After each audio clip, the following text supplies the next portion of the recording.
And just like that, we are live with another interview here on the Long Box Punk. That's me. I'm Chris. I'm the punk.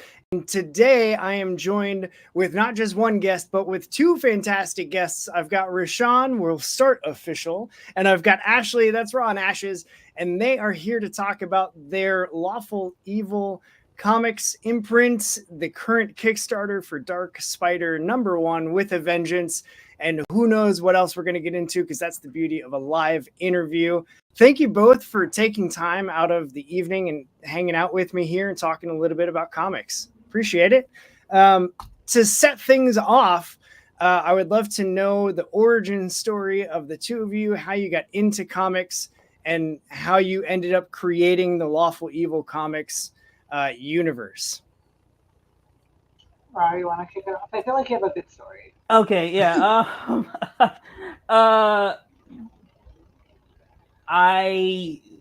Ashes and I met in college. We worked both at a literary magazine, College of Staten Island, Go CUNY.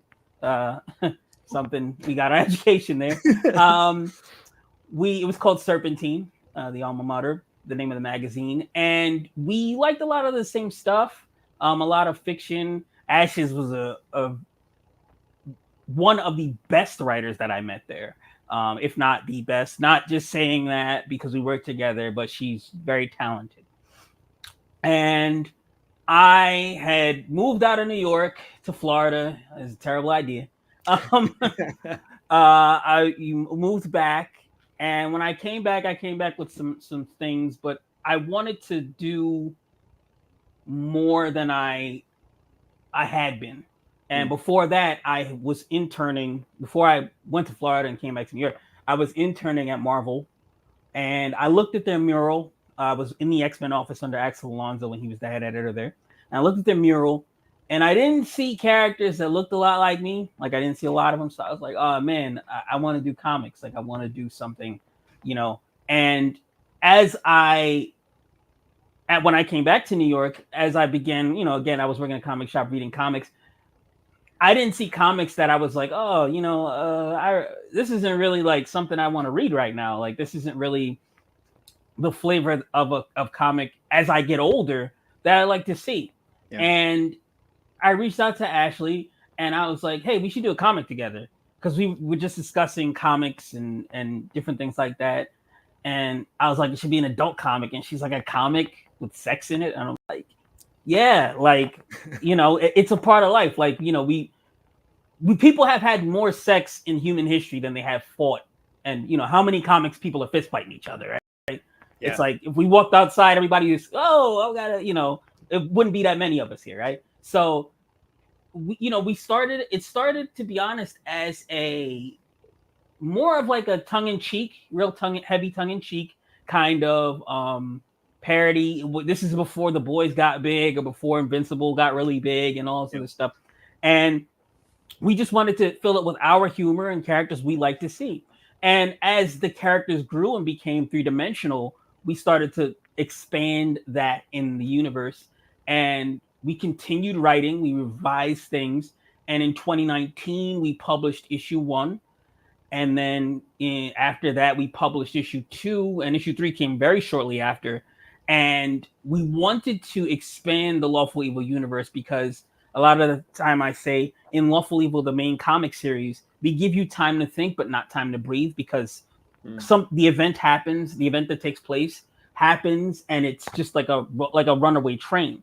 So we wanted to expand the universe by allowing people to see the history and the situations and events that made the characters what they are and brought them to this point. And so that's how Dark Spider came about. And he's not the, once that door opened, he's the first, but he's not the last of those stories we're going to be telling. Cool.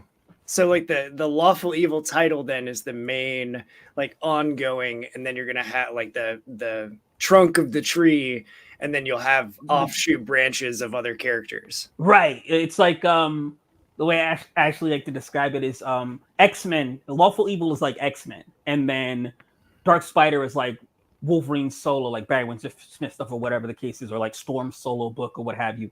Mm-hmm. That's you have a story, which is, Lawful Evil is a team. It'll become an ensemble cast. It's called the duo. And when you have a lot of moving parts like that, you will have, sometimes not everybody gets to shine, or not everybody gets, their story told. So we want to allow people to get to know the characters individually as well. That's cool. Yeah, because then I would imagine as you get to know individual characters, then the dynamic of the team can grow and mature as well, because then you understand more of the background and how they fit or don't fit together onto that team ensemble idea. Yeah, I think that's really cool. So you mentioned before we started that this is your first Kickstarter. How did you how did you get the first 3 issues of Lawful Evil out, if not for crowdfunding? Like, did you just completely bootstrap DIY that? Yeah, kind of. Which is why, it took a little bit more time for some of our books.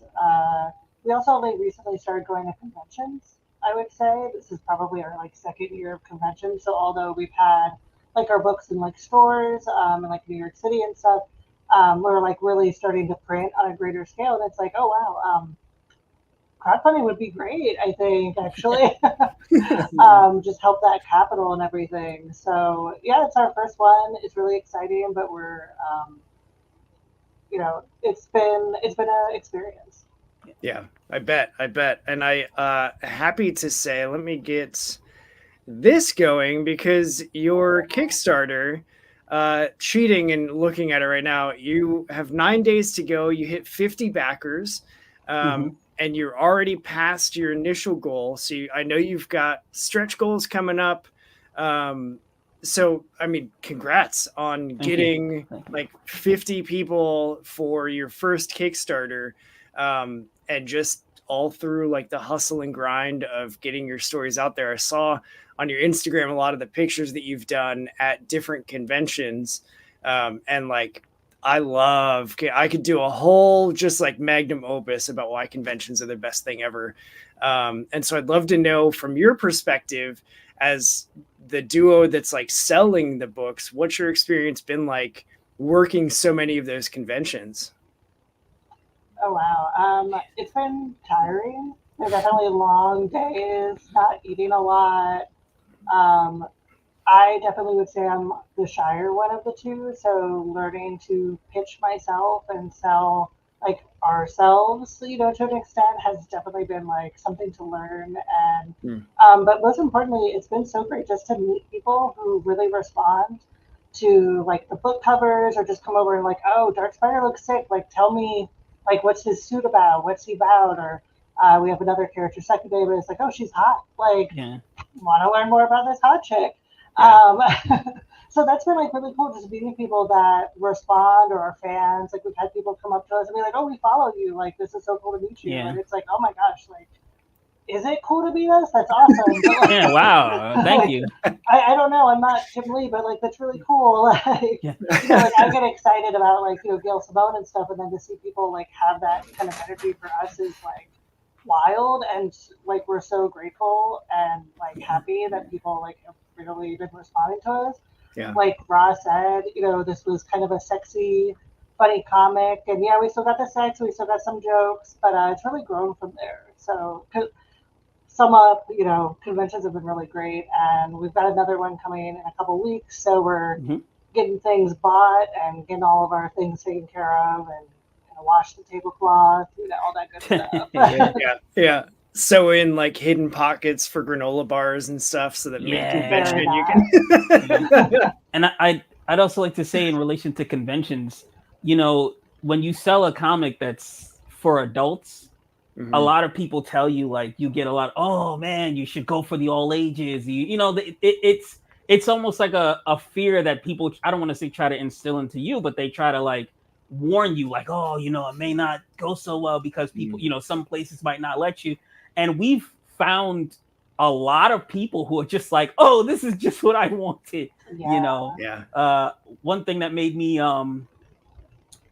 really kind of happy and taken aback, several times actually, we went to conventions, especially where there were maybe families, and we got a couple came up and were like, oh, you know, this is comics, and oh, such and such. You could tell that, you know, there were a couple and like, oh, you know, you can't, you know, we're just letting you know this is for adults. They're like, good, this is for us, not for our kids. And it's like, oh, that's great. Like, this is what we want, you know, like, and it's so like, oh, okay. So it's not, you know, just this like, oh, well, if you're doing more mature stuff, it's going to be less well received, or, you know, shame on you, or whatever the case is. And it's been very welcoming. People have been very welcoming, especially when they look at the characters, they look at the artwork. Some of the one young woman walked up to, she's like, is this Marvel stuff? And it's like, oh, like you know, because it's really well done. It looks really well done. Like, oh, well, thank you. Like, you know, we try to have a good eye for artists and things like that. So, you know, that's been my, you know, with our experience, it's been heartening and relieving that people have been receptive. Yeah. You know? Yeah, it definitely, once you get into the like NSFW realm, and I don't know like what else to call it besides that. Yeah. But like, because even using that acronym is just like, it kind of carries with it that connotation of like, I don't know, just like the taboo almost, like, should I be into the, like, right, should I be reading? And so it's interesting that you've had, I love hearing that, like, you're getting that reaction of like, cool, no, perfect. Like, this is, you know, because I, like, personally, I'm way more attracted to books that don't like try and target kids all the time. And it's just like another layer of that, like, hey, no, like, I'm an adult, and, you know, I'm not always going to be excited about, you know, Superman being perfect and saving the day and everything's wonderful. And I think societally, it's that like anti-heroes catching on with the success of The Boys and the failed attempt at Jupiter's Legacy coming to Netflix. And like, we're seeing more of those anti-hero type characters in the mainstream. And now, I mean, look at Deadpool and Wolverine, like rated R, biggest rated R release ever is what I heard this morning, and for like an opening weekend. And that is not kid friendly. No. Like at all. And it, you know, it didn't stop parents from bringing their kids to the movie because it's Deadpool and Wolverine. And then it's like, that's not, this isn't for you. And so I just I love that that's the reception that you're finding. And I'm curious, like, when you approached writing the characters, was like all of the adult situations, the sex, the whatever, like, was that like, I really want to see this in comics because I don't see it in comics enough? Or did it just like, if we're writing about people, like, people have sex, so like it's just part of who characters are? Like, as the creators of this universe, how, like, where did you feel like you landed? Or was it even really a thing that you had to talk through, where you both already just like, yeah, no, we're targeting adults and like, that's what we want to do? I think it was a little bit of both, actually, because I know, like, when Ra and I were originally talking, it was like, let's have like something adult, like, let's make it like a little risque. And I was like, okay, how risque are we gonna go? And it was like, oh, we're gonna go there. And it was like, cool, like, I'm down, like, big fan of things that are just for adults, and would love to make it. And here we are. Yeah, I think like something that you brought up was really important. It's like, we're doing people, right? We like to say, Ash just came up with a really great pitch. It's superhumans dealing with human problems, right? Or human interactions. Yeah. And humans have had more sex than they have had violence. So Batman punching the Joker in the face is less realistic than two people being intimate with each other. That's just how we work. So to shying away from that. And then again, the story's about betrayal. You know, Darkspider gets betrayed, and that's when he turns, he turns to Sucky Babe, and, things change. Like, I guess that's some things that people don't like to look at, especially in terms of media. This, I guess, kind of puritanical situation or whatever, and people will look at it and it's like, oh, you know, I'm shying away from that, or I don't want to see. It's like life isn't. If that's ugly to you, then you don't want to look at life because again, you got here that way. This is what happens. Like things happen. Life happens this way. It's not always pretty. And so, you know, like you said, Superman being perfect, and we don't even like those stories. We like Superman having to be Superman despite not being in the best of moods or, you know, getting his butt whooped. That's the human element that you have to look at. And, you know, hopefully we bring people to a place where they're like, yeah, this is okay. You know, this is all right. Yeah. Yeah. I love that. And I noticed in the overview, and again, I'm totally cheating, where, so it takes place in Haven City, and you've got emphasized the no love for the just. So tell me a little bit about like Haven City and why that was an important call out for you in the summary for this book on Kickstarter. I think specifically because as in the Lawful Evil universe, the way that the universe looks, we have one of our main antagonists, Primer, who is the figurehead. Again, I don't like to like people drawing the boys comparisons, but he's a figurehead for a company. The company has different aspirations than Vought does, like completely different aspirations. Yeah. And we'll figure that out later. But he is the leader of a sponsored superhero team. You know, they have, you know, publicity and everything like that. But the thing is that if you're just saving people to save people, people don't care about that. People don't care about that. And you have to basically, I'm going to save an oil tanker, or I'm going to, you know, settle a dispute in outer space, and people, you know, they're going to make sure the cameras are rolling, you know, kind of like a Norman Osborn kind of thing, you know, as opposed to, I'm just like, I don't get paid for this. I don't get a stipend. They don't give me a check. You know, I'm just doing this. I have a day job. And so that the justice in that manner, people who are actually looking for justice, as opposed to those who are being paid to portray justice, which I feel like in some cases, depending on where you are or who you think about, we see in our country today, we see in our, you know, in our legal system today, or, you know, people who's, you know, hey, they're paying me, so I'm going to do this, you know? So that's what we mean specifically. Haven City and the company that sponsors Primer and his team, Concordance, are stationed there. Their original headquarters is in Haven City, which is kind of like our mix of New York and New Jersey.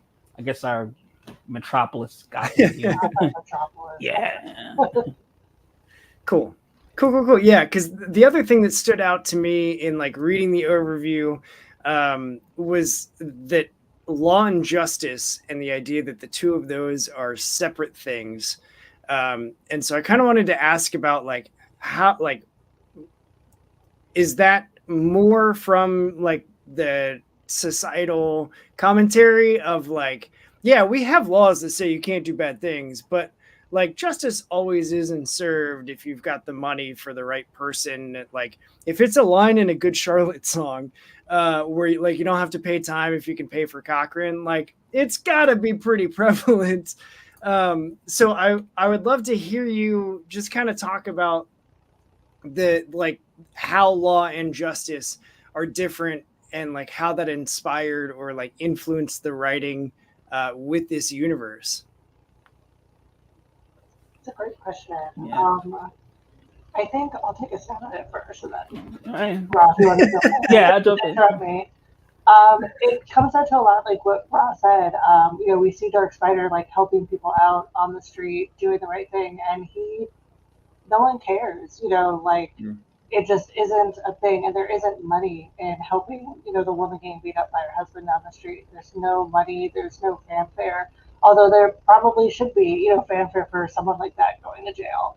So when it comes to law and justice, it's very much like who has the paychecks, who's the money, you know, can they pay it? We have Mayor Weeks. Elmo Weeks. A little bit. But, you know, very much in the pocket of big corporations taking money to do what they need to do, put forces where they need to put, put them not because it's correct, but because that's where the money is. It's kind of a follow the money situation, but yeah. Rob, if you have anything to add on there. Yeah, no, it's law serves those who have the ability to afford it, and justice is for everybody. Justice is equal. That's why it's blind. So in a lot of the Lawful Evil stuff in issue 2, you'll see flashbacks to different things, and we'll also see as the universe, as things go on, you'll see the prevalence of there's people who,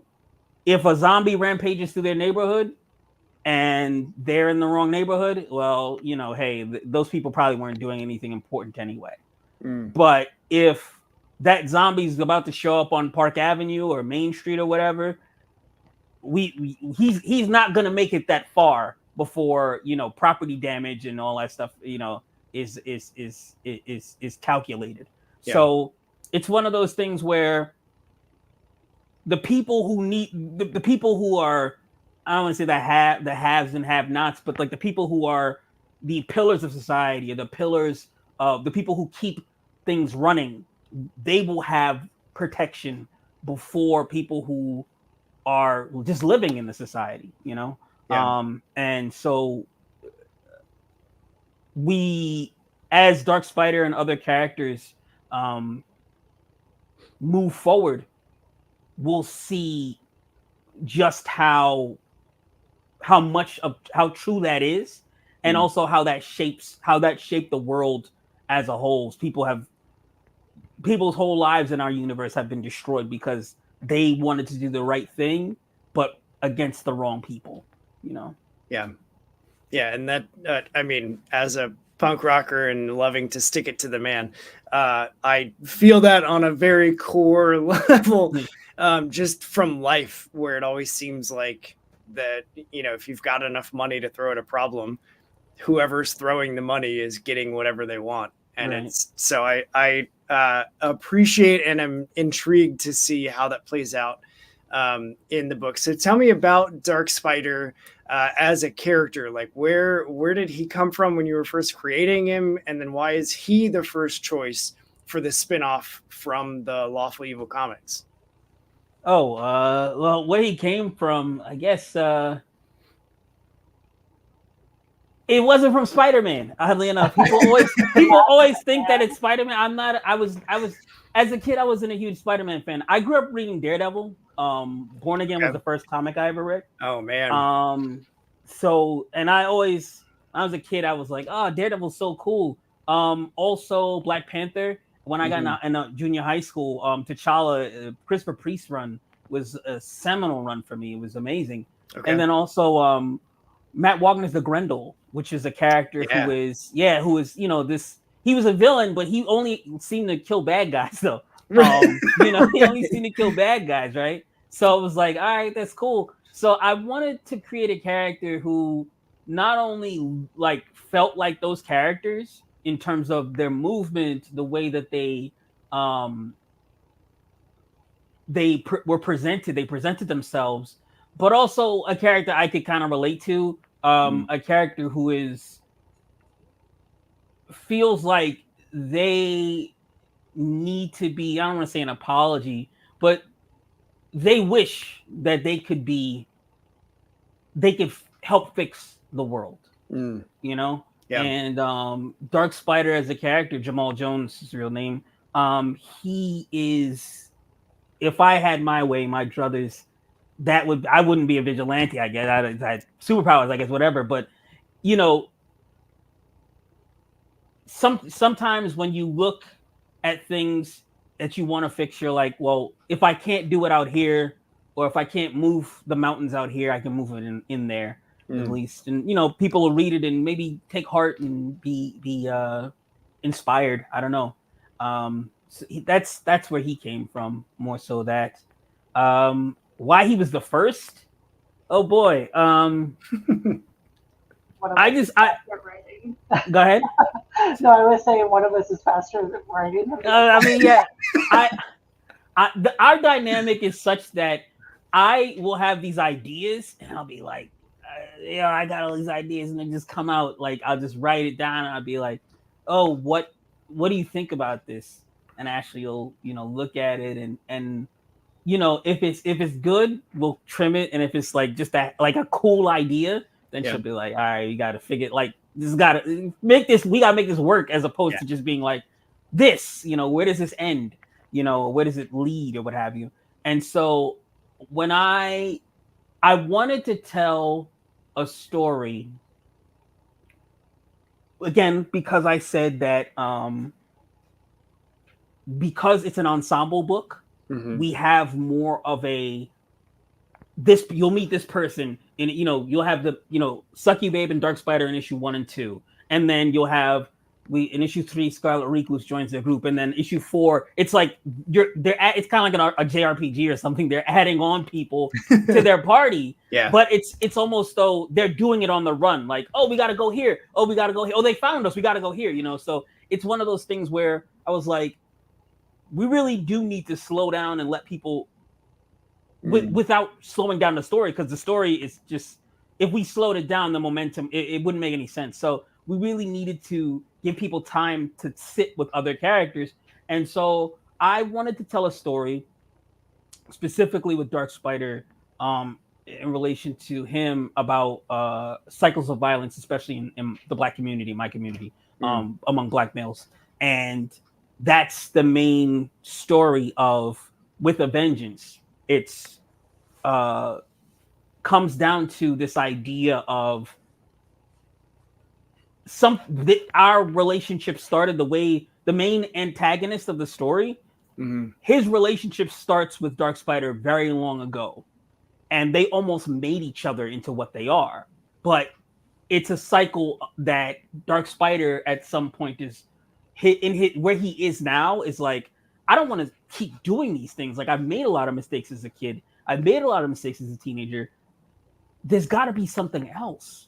Yeah. Like, all right, I stop these people, but I'm not like maiming them or breaking their legs or nothing. Like, I'm hoping that these folks can like, hey, look, I can't give you a job, but UPS is hiring or something, or sanitary, something like I get that it's hard, but you can't just keep going in and out of jail. If you have a family, they're going to be worried about you, whatever. So when he gets caught in his own cycle, he retreats back to what he knows. He was taught to be a warrior. That's his deal, and it'll become clearer as the series goes on. But as he is now as an adult, he's like, well, I did that when I was 13. I did that when I was 7. When he belongs to a group called the Anansi Kin, which is, it's not really spoilers, but he's a descendant of the spider god Anansi from Ghana, West Africa, from the Akan people in Kumasi. Okay. And so that's where the kind of Black Panther stuff comes in. There's like that whole mystical element. Yeah. But when I was a child, not to be religious or anything, I'm not Christian, but when I was a child, I did childish things, and now that I'm a man, I have to put those away. So he has to find a different way, find another way to do this, and that's kind of my message. Is like, you have to find another way. It has to be something different. And I don't want to be like, people, oh, you're being preachy, whatever. It's like, but this is important to me. And also, I feel like comics don't do that. Yeah. Very often, they're very, very, very often we see like, all right, well, I'm going to beat this guy up and I'm going to throw him in jail and he's going to go to an insane asylum or whatever. And then he's going to get on him and do it all over again. It's like, yo, why is this guy doing this? What happened? Oh, I'm a bank robber. Like, there was just to go back, I remember there was an issue of Invincible like that. And he was like, why are you robbing banks? He's like, my girlfriend just had a baby and I lost my job. It's like, oh, you're a person, like you're a human being. Like, you have things. Oh, okay. So let me see what I can do, as opposed to like, and I get why the big two do it, because they have to, it's an IP farm. They have to keep telling stories to making money, but that's not how stories are told. There has to be some sort of resolution, has to be some sort of change. So that was why I wanted to tell. Sorry, I was long-winded, but that's great. Why I wanted to tell that story. Yeah, no, I think there's a lot to that, and that's a large reason why, as I've gotten older, I've kind of strayed away from the big two, because inevitably what you're going to get with the big two book, for the most part, is like bad guys do bad things, good guy does good things, gets rid of bad guy, new bad guy comes in, does bad things, good guy comes in, and it's just that same thing. And the reason that I preferred Marvel growing up more than DC was at least Peter Parker also had to figure out how to flirt with girls. Like at least the X-Men were still weird and strange and had to figure out how they fit into not just the world that hated them, but also in their own school. Yeah. And so like those were things that I resonated with. And then as I've gotten older, the superhero books that I read, they just happen to be superheroes, but it's more about the change and like making stories that contain elements that I'm like, oh, this feels like a personal story from the creator, that they want to just get this thing out there. Like, don't just throw them in jail and turn away. Right. Like, how do we help each other up? And right. I love that, like, that's a takeaway that your book is going to provide, because there's going to be people that resonate with that, especially people that are looking for a comic book with characters that look like them. Yeah. Because you're right, like, it's vastly underrepresented, and like it's 2024. Yeah. We as an industry of comic book people, like, we just need to be better. And so I love that you saw the thing, and I talk about it all the time. Anybody that's watching or listening to this that has also listened to any other interview I do, like that DIY mindset of, I don't see what I want to see, so I'm going to make the thing. Yeah. Like, that's the spirit of this whole entire show. So I love that, like, you brought that up organically on your own without me having to, like, yeah, so, like, did you see? Like, I didn't have to do it. You just were like, yeah, I wanted better representation. Yeah. And so along the representation line, turning to Ashes, like, how, when you're writing, like, so you joked that he's a faster writer. So what character are you working on, like a spin-off tale with Sucky Babe, or is it someone else entirely that you're working on to be like the next standalone? Yeah, so like for Lawful Evil, we do everything together. You know, we put our hearts on the pages together. And it was really exciting to see Dark Spider come to life and be on board as the editor. And dodging your question a little bit, but yes. And we're trying to avoid that. We're trying to get a little. No, so I think like there's been enough hints, but yeah, I'm actually writing or have written a book that will follow Sucky Babe. And much like the Dark Spider book, this is taking place before the events of Lawful Evil. She's 369 years old, so she's got quite a bit of history that we can cover. Yeah.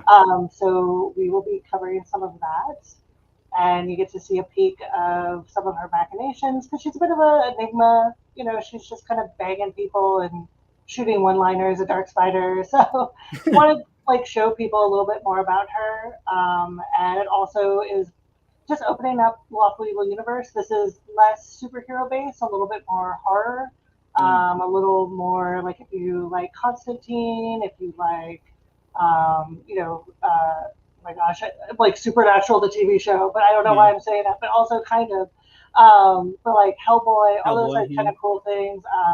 Jennifer's I'd like Body. to say Sandman. Oh yeah, Jennifer's Body for sure. Yeah. I wish Sandman, like that's like the goal, but like I'm not gonna act like it's Sandman. But definitely like those are some of my influences. So for people looking for a little bit more horror, like still sexy spooky, we like to say. That book will be really fun. Hopefully everyone enjoys it. I'm also the more risk averse of the two, so that's why my book is coming later, because I wasn't sure. You want to put yourself out there and you want to create the things that you don't see out there, but also that's pretty scary. And I'm glad that I have Ra to help me push myself to take risks like that. That's cool. Ash just likes to say risk averse. I like to say calculating. She likes to measure better. For me, sometimes just like she's like, hold on now, like let's weigh this and see how it looks. Yeah. So speaking of like your back and forth and creative relationship, like how does that work when you're working on titles? Is it like a bunch of phone calls and like sending stuff back and forth? Because I know you've also got, is it the same artist that you've got on Dark Spider that also worked with you on Lawful Evil? Yes. Yeah. 3. Okay. Yeah. So how does your creative process work with being like writer, artist, editor in probably 3 separate places? Like how does that all look and how does that work? Go ahead. A lot of talking over Discord. Yep. We like to meet up there. Google Docs sponsor me, but Google Docs has been really helpful, just having a live document where we can both be in there, watch each other, what we're cooking, we generally like create an outline of sorts, and then we kind of dive in from there. And if one of us has more of an, I have a really cool idea, we let the other one cook, we come back together to edit. We also work with an editor, but we come back to do our own trimming. Initials, yeah. It's not a mess before we enter our editor struggles us. But yeah, like just basically that, and we've been friends, for forever, basically at this point. So we're constantly chatting, talking and everything. But yeah, like Ron, like what else am I missing? Oh no, I think that's mostly it. Yeah, I Google Docs has been a godsend. I know some people use other things. Google Docs, if you want to sponsor your first comic, we love you. It's great to have that live document, and when we communicate on Discord, it's seamless. A lot of the times when we're working together, it's just much easier to work because, like Ash just said, we can edit. One of us will write something down, like, okay, what do you think? And then we'll look at it and be like, okay, this fits here. Or different things like that, especially if we get edits from our editor, we'll have going back and going back into different portions and okay, maybe we can make this better this way, or maybe we can those kind of things. So it's a really enjoyable process. My favorite thing about Lawful Evil is writing with Ash. So like it's just I love writing, and writing with her is just like this is normal. This is like building. I guess this is like to say Dan Abnett and Andy Lanning. From the I imagine that's how it's like. Oh, I'm going in. Okay, next you, then me. So it's really seamless, and the way we build the universe is I couldn't ask for a better partner in crime. That's cool. It is a very unique thing when you find a collaborator that just like everything hits, and like you can have that back and forth that's super healthy, that pushes each other further. So that's awesome that's your experience with all of that. I'm curious. I wrote something down. Talk amongst yourselves. I'm just kidding. So with no, go ahead. Yeah. I was gonna say also, I guess he mentioned our artist, Martin Patron. He was the artist for Dark Spider issue 1 and Lawful Evil issue 3. Shout out to him. He's a really good artist. A lot of people like his work. He has a nice blend of, I feel like he's from the Philippines, so he's a really nice blend of kind of Eastern, somewhat manga-ish, but also a Western superhero style that he gets really well. Yeah. So his style's really unique, and it's really he's really been able to bring out a lot of our expression, what we wanted to express in Lawful Evil. That's cool. It's been great working with him. Yeah. And is he also like part of the Discord that you guys have, and like the living docs and everything? We've like tried to invite him in. I think he just likes doing his thing. We do a lot of chatting over like Instagram. Yeah, said, like, come join Discord. We can all hang out and talk. more of an Instagram. I think he's shy. He might be. Yeah, Shy, I was gonna say, I think he's shy. I don't think he Yeah. wants to get on voice calls. Yeah, it's cool. It's all A few right. artists that join us but on mute. Yeah. That's Yeah. fair. It's been fun. Yeah. So, okay, I figured out what I was going to ask. So with the like ever expanding universe, and I know with Dark Spider being more superhero, you said Succubé was going to be more like mysterious horror. Is that going to be an intentional choice going forward that like each side's or like spinoff has its own feel that's unique to that character? Or is that just like happenstance so far that it's like, no, this fits for this character, so like that's the direction we're going? I think at least for me, I kind of fell into it becoming more horror and Okay. like a little bit more of like a supernatural kind of like almost like a thriller, like more suspense maybe. Um, I'm definitely still into doing more superhero comics. I think that there's other characters that will probably be a bit more in the superhero vein, Mhm. and then there are others that have a bit more like history and things that we can delve into. We might play around with genres, but Yeah. I think it's a bit more of like how quote unquote pen hits the paper. But Rob, what do you think? I think we have characters who I think it was accidentally on purpose, I guess you could say. Because if we look at Sucky Babe as a character, her character just fits as a succubus. Yeah. And how she has been as a character, our backstory of her, it fits. Horror fits in that space.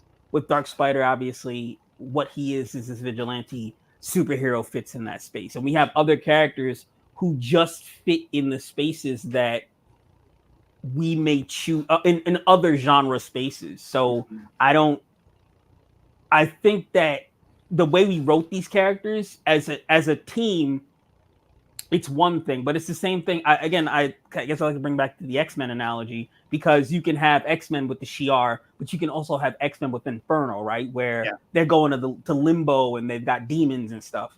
Yeah. So it's every character has their own niche that they can they can fit in because of their history and their backstory and what they were before they formed this found family, this unity. But it's parts of a whole. They all blend together. And we have some characters who fit more into the sci-fi realm. We have some characters who fit into just different spaces. So, and different events that fit into different spaces as well. So I feel like it was accidentally on purpose. When we created certain characters, it the characters were inspired by. Should I tell them about Wolf? Can I? I guess. Yeah. All right. Yeah. We have a particular character who is more science fiction than he's more on the science side. Kind of who he belongs to Lawful Evil, but just characters who themselves, because of their history and what they do and where they're from, they can branch out into a number of different directions. So it's not like, again, it's accidentally on purpose. It's like, oh, this just fits. It fits, but we made the character like that on purpose. Yeah. But not necessarily with the intention of originally branching them out into a story. But it just happened. We need to do this. It feels like the character needs to have their story told in this direction. Yeah, that's cool. And speaking of influences, so a lot of the crux of this show is about the intersection of comics and music. And so, like, talk about your influences a little bit. It could be music. If music isn't part of that, that's totally fine. But like, where do you find that as you're creating these comics and this universe and these characters, like, where do you find that you're drawing a lot of inspiration from in your creative process? Should I go first? Or you want to go first? You want to go first? If you want to go first, you can go. Okay, I'll go first, just because you insist. So for me, lots of reading. I'm a big, book nut. I love comics. I love music. I love punk music especially. So, we decided that Sucky Babe, she was probably a street punk for some of the 70s and 80s, hanging out in London, just because I'm a big Sex Pistols, like Clash, Buzzcocks fan. So, like, maybe she was hanging around there. It fits with her background. And then I I pull. I was talking to Ra the other day, and I was like, I've been thinking about the Odyssey a lot, and like, what if we had like an Odyssey? So like, I get really weird with my inspirations. Going back to like Greek mythology or even mythology, because like all the like world mythology, because a lot of our characters were pulling a little bit from different cultures, like respectfully, of course. We want to make sure that everyone's represented well. Yeah. But we have a little bit of Anansi. We have some Middle Eastern culture with the original like succubi and incubi, and like we touch a little bit on that mythology. We have a little Greek mythology. We have a character. She's a little bit harpy, a little bit siren. So I like to touch in a little few places. So mythology for me, comics, like I said, Sandman. I know Saga. I feel like Saga was one of the reasons I was like, yeah, let's do sex. Like Saga has sex. I love that book. And like X-Men, I want to see more sex. Yeah. But not enough. And then like music, I was listening to a lot of like really cool punk albums, and I've been in like folk punk like world lately. Okay. So like things like the Mountain Goats and like the sadder side of things, I was like trying to tap into some of those places when I write, especially being sad, I guess. Like not so much in the comic. But yeah, that's like kind of where I found my inspirations. But Rob's got some like really awesome places that he taps from. Yeah, I guess visually again, like I said, all of those comics. I'm a big fan of Shaft. My dad was a big fan of Shaft. He's met Richard Roundtree a couple times. He kind of looked like him, but anyway, I'm a big fan of that, like of that character who's very specific and famous to his neighborhood. This is probably why I like Daredevil as well. Like his neighborhood is what like he protects, and people love him for it. Yeah. I also drew from. I'm a big fan of this rapper. I'm a hip hop fan. Rapper named Ransom, and he had a line in a song called Pride, and this informed a lot of how Dark Spider behaves. Okay. He said, where were you when I was under? It's hard to be peaceful and civil in spite of hunger. Before you make a bad call, don't dial a number. I'm trying to be the adult that I needed when I was younger. And that line informed a lot of how the character, because he's also a school teacher. He's a school teacher, and he influences one of the kids in his class as well, but in a positive way, not but that's kind of, I want to be the adult that I needed when I was younger. And that line really kind of stuck with me in that manner, in that how his section of the city, which is Bucktown, which is an analog to, I'm from Brooklyn, born in East Flatbush. So it's kind of a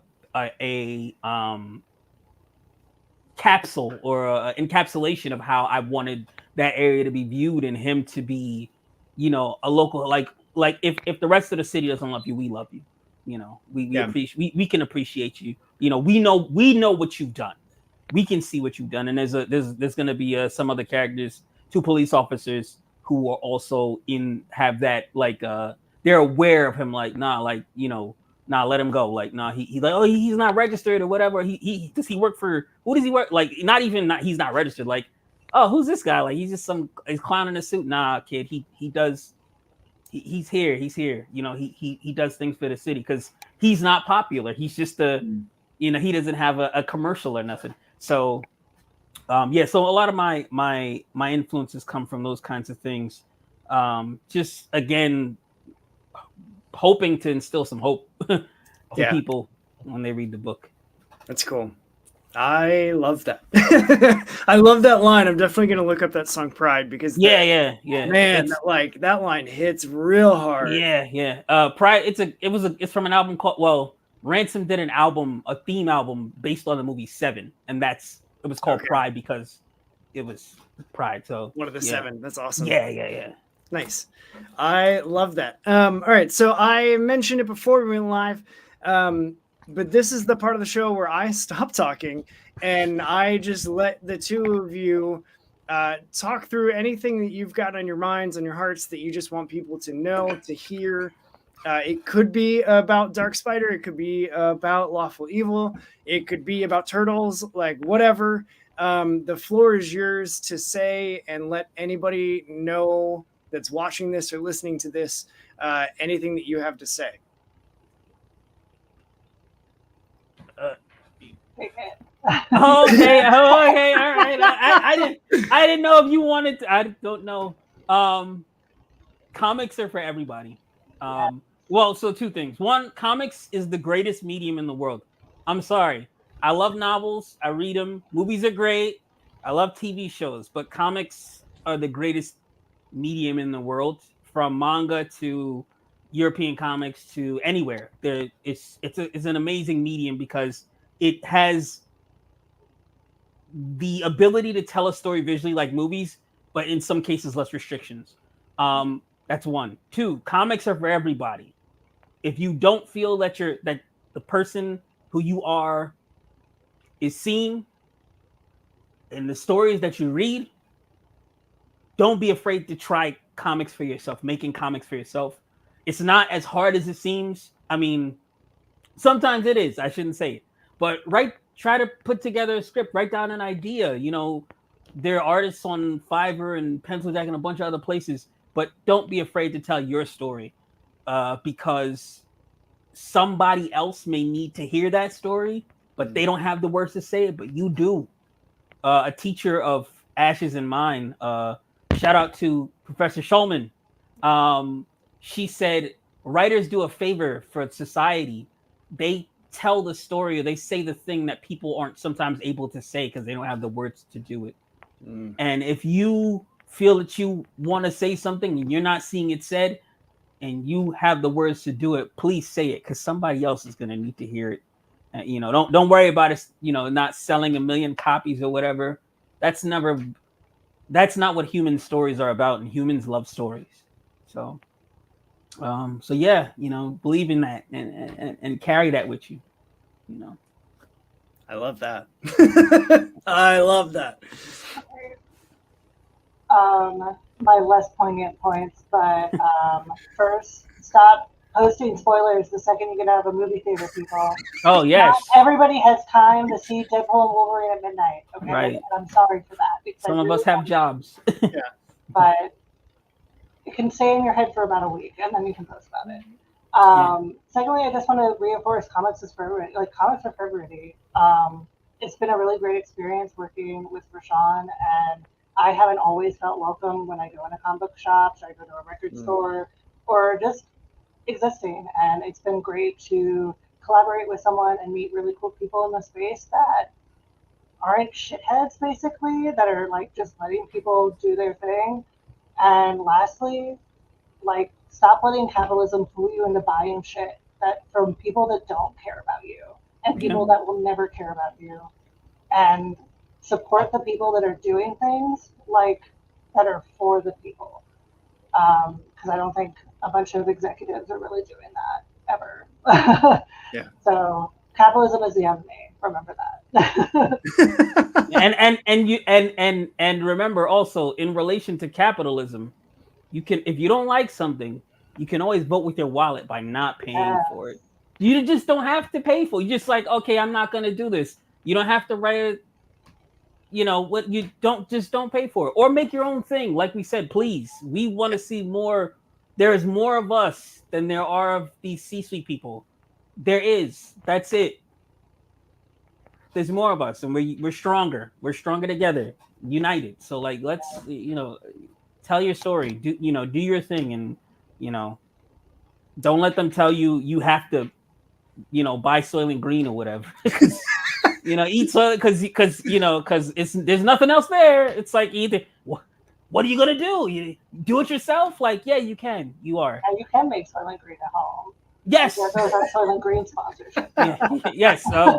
Sorry, Soylent Green. The people at SoylentGreen.com are fuming They're right now. listening. They're and so really Ah, they're big fans of the show, so thanks a lot, guys. That's such a deep cut. I love that movie. I went through a really big like 70s cinema. I took a class on it in college, and that was one of the movies that we watched, and I was just like, this is so freaking good. It's so good. yeah. My dad was an like an old school film head. Like every old good movie, it was like from Harryhausen to like Carpenter or whatever. Everything in between. Yeah. It was like, you gotta watch this. It's like, all right, cool. That's awesome. So one other thing that I like to do is I'm gonna take a screenshot for the YouTube thumbnail. So feel free to pose however you want to pose, and I will figure out my keyboard shortcuts. All right, ready? Yeah, we'll do the hands. Cool. Great. Hang tight after I end the stream. I got some logistical stuff for the two of you. Thank you so much for hanging out, sharing your story, sharing your process with me and with anybody that's paying attention to the show. I do appreciate it, and I agree with your point earlier. Like, the indie comic scene is better because the two of you are making the books that you're making. So thank you for making them. I love seeing that your book's already funded on Kickstarter.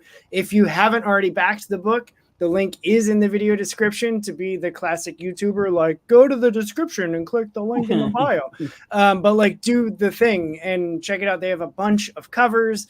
You can get caught up with the catch-up tiers. All the options are there and available for you, and I hope you do that. And that's going to be it. That's going to do it for this interview. So what's a good podcast without a good tagline? Go do the thing that's good for you, punks, and read some indie comics. Yeah. See ya. And then we wait for that to spin.